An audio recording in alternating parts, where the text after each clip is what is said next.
દરેકને જય દીપોમાં જય માતાજી। મિત્રો આપ સૌને નમ્ર વિનંતી કે આ ચેનલને સબસ્ક્રાઇબ કરો, શેર કરો, લાઇક કરો। જય દીપોમાં સ્વાગત છે મિત્રો તમારો આ વિડીયોમાં। મિત્રો હાલ ગણેશ ગોંડલ અને રાજુ સોલંકીનો વિવાદ ગુજરાતભરમાં ખૂબ જ ચર્ચામાં છે અને ત્યારબાદ રાજુ સોલંકી પર ગુસ્સી ટોકનો ગુનો દાખલ કરવામાં આવ્યો હતો અને ત્યારબાદ નામદાર કોર્ટ દ્વારા 3 દિવસના રિમાન્ડ નક્કી કરવામાં આવ્યા હતા અને ત્યારબાદ રાજુ સોલંકીને જૂનાગઢ પોલીસ દ્વારા સુરતની લાજપોર જેલમાં લઈ જવામાં આવ્યા છે અને ત્યારબાદ મિત્રો ગણેશ ગોંડલે તેના જામીનની જે અરજી કરવામાં આવી હતી હાઈકોર્ટમાં તે ગણેશ ગોંડલ અને જયરાજસિંહ જાડેજા દ્વારા તે અરજી પરત ખેંચવામાં આવી છે અને ત્યારબાદ ઘણા બધા પ્રશ્નો ઊભા થયા છે અને આ જામીન અરજી પરત ખેંચવાનું કારણ શું હોઈ શકે તે હજુ કોઈને ખબર નથી મિત્રો।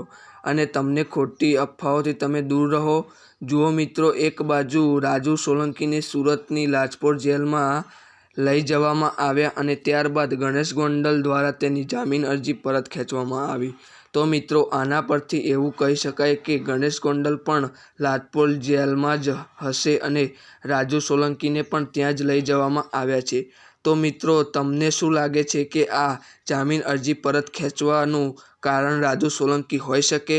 અને મિત્રો રાજુ સોલંકી અને ગણેશ ગોંડલના જ્યાં સુધી જામીન નહીં મળે ત્યાં સુધી તે લોકો બહાર આવી શકે નહીં અને રાજુ સોલંકી અને તેના દીકરા સહિત 5 લોકો પર ગુસ્સી ટોકનો ગુનો દાખલ કરવામાં આવ્યો છે।